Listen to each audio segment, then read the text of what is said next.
Good afternoon, this is Brett Hayworth for Siouxland Public Media News. Governor Kim Reynolds is not running for re-election, setting up a wide-open race in Iowa in 2026.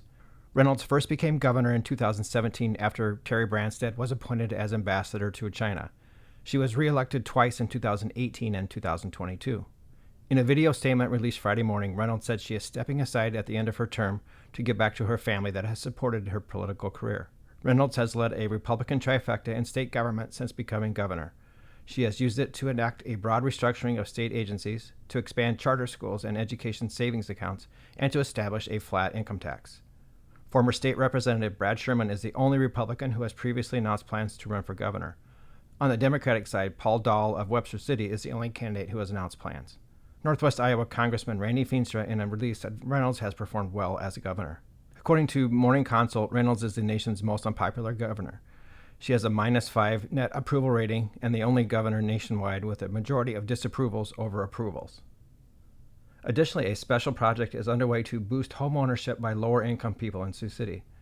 There will be an open house at noon Sunday, April 13th on West 5th Street between Isabella and Myrtle Streets. There will be 11 homes of roughly 1,400 square feet in that area that are designed to be affordable for families of varying sizes making under $85,000 annually. The city's Neighborhood Services Division is working with a developer using Home Investment Partnership Program funds from the U.S. Department of Housing and Urban Development.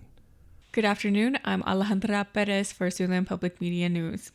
The state's Maternal Mortality Review Committee report looked at 20 pregnancy-related deaths that occurred between 2019 and 2021 and determined 19 were preventable. It found that deaths disproportionately affected people who are Hispanic and Black and on Medicaid. Stephanie Radke is an OBGYN at the University of Iowa Healthcare and the chair of the committee. She says the committee reviewed extensive records to determine how preventable each death could have been. That includes such things as the interactions with the healthcare system and their social situation around the time they became pregnant. The report makes numerous recommendations for healthcare providers, facilities, systems, and communities, including better screening and care coordination efforts. And now more news from Brett Hayworth.